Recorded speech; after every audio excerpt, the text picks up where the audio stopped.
প্রিয়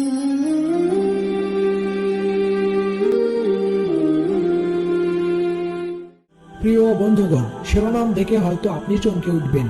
আপনার বিবেক আপনাকে বারবার নাড়া দিচ্ছে ঘটনাটি শোনার জন্য। তাহলে শুনুন। একজনের একটি প্রেস ছিল। লোকেরা তার কাছে বিভিন্ন কিতাবাদি ছাপাতো, কিন্তু মালিকের একটি বোতামবাজ ছিল। সেই কিতাবাদি ঘেটে ঘেটে বিভিন্ন জায়গাতে নিজের মন মতো পরিবর্তন করত, যা ছিল খুবই বিরক্তিকর। লোকেরা তাকে এই বোতামবাজ থেকে অনেকবার ফেরানোর চেষ্টা করেছিল, কিন্তু লোকটা ওয়াদা করেও তা ভঙ্গ করত। এভাবে অনেক দিন কেটে গেল। একবার এক লোক তার কাছে কোরআন শরীফ ছাপানোর জন্য আসলো। লোকটি মালিকের বোতামবাজ সম্পর্কে আগে থেকে জানতো, তাই সে মালিককে এই বলে হুঁশিয়ার করে দিল যে, দেখুন ভাই, ইহা কোরআন শরীফ, আল্লাহর কালাম। তাতে মন গড়া পরিবর্তন করার কোনো অনুমতি নাই। করলে কঠিন গুনাহগার হবেন। আপনি তাতে কোনো পরিবর্তন করবেন না। মালিকও ওয়াদা করলো, আমি তাতে কোনো পরিবর্তন করব না। মালিক লোকটিকে ডেলিভারির তারিখ জানিয়ে দিল।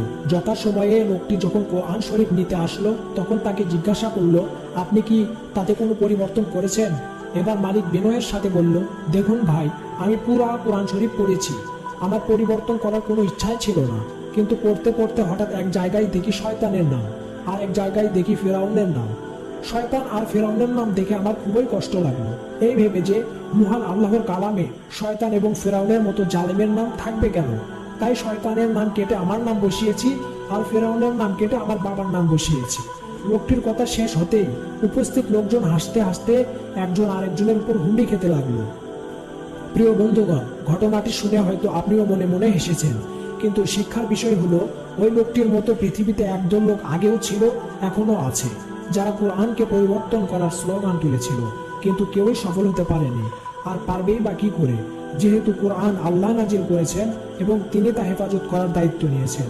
তাই তো দেখা যায় পৃথিবীতে বিভিন্ন সময় কোরআনের উপর বিভিন্ন আক্রমণ এসেছে, কিন্তু কোরআনকে ধ্বংস করা তো দূরের কথা, কোরআনের একটা জের জবরও পরিবর্তন করতে পারেনি।